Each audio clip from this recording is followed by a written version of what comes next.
my name is John, welcome to another cooking video. If you turn this video on hoping to see some engineering, you won't, all you're going to see is cooking.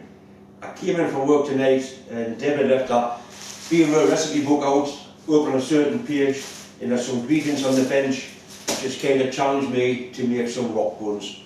I've never had rock buns for years. I used to get to my grannies to make them when I was little. So all the ingredients is there. I'm going to go through it. I will show the recipe this time. I forgot in the last video. We'll go through it, make them and see what sort of results we'll get. Hopefully she'll be able to enjoy one or two of the rock buns when she gets in from work. Anyway, let's get on with the video.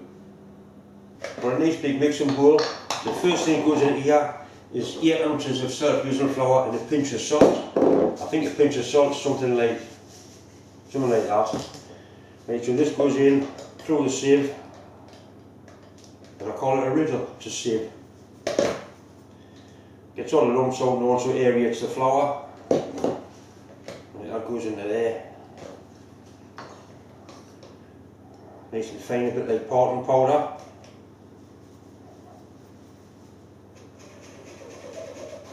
Rub any lumps and they'll disappear.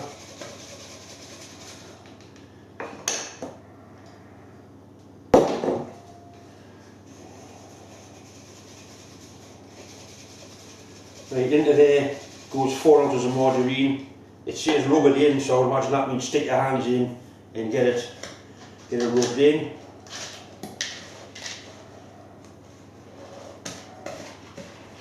Mix it together like that, I think. I don't think I could use the drill for doing this. I think it's got to be done by hand, the old-fashioned way.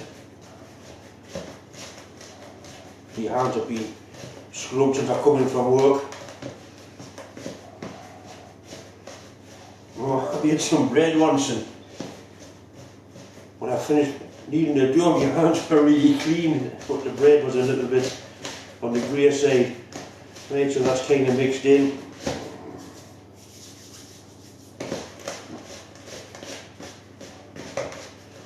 I think that's the sort of idea you get rubbed in.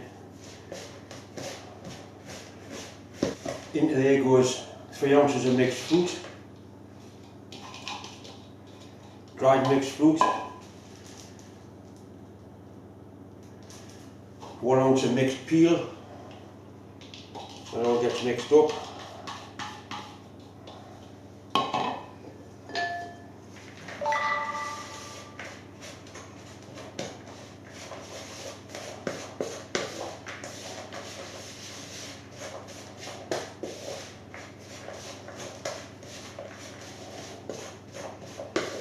We'll need 1 medium-sized egg and some milk.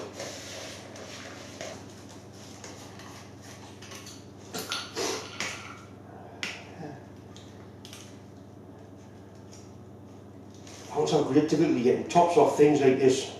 Look at the bastard thing. Right, so into the mix goes my medium-sized egg.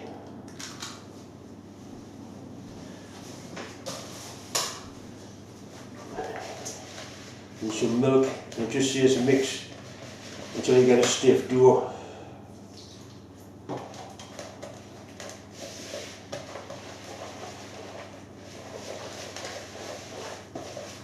Which is probably what I'm going to have here. I would call that a stiff dough. And then I forgot to add in some caster sugar. Ounces of caster sugar. Wouldn't be very nice without the sugar. Right, that's certainly stiffened it up a little bit.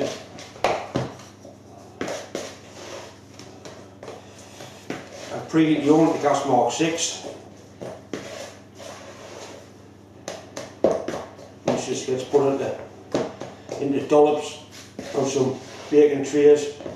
It needs baking for about 15 minutes.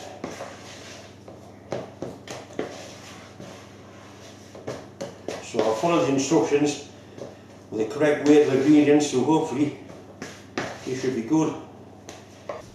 says you can grease a baking tray. I don't think it means you give it a coat of copper strip or wheel bearing grease, just a little rub with a bit of margarine like that, just to stop the sticking bastard.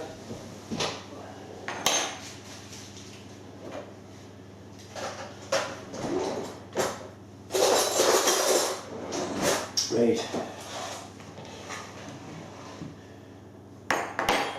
We'll put this into dollops. I'll say that was a decent sized dollop.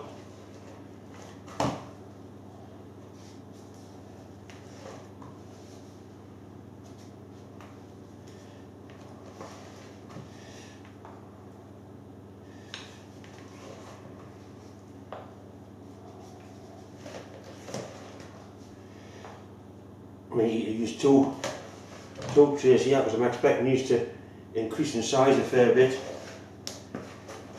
I found this tool in among some of Deb's gears. It's absolutely brilliant for cleaning out a bowl. It's got a flexible blade on it. I don't like tools that do the job properly.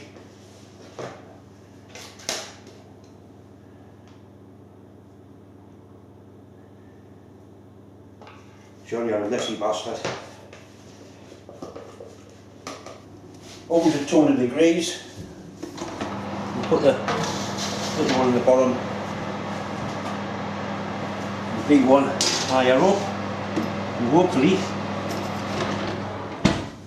they'll rise.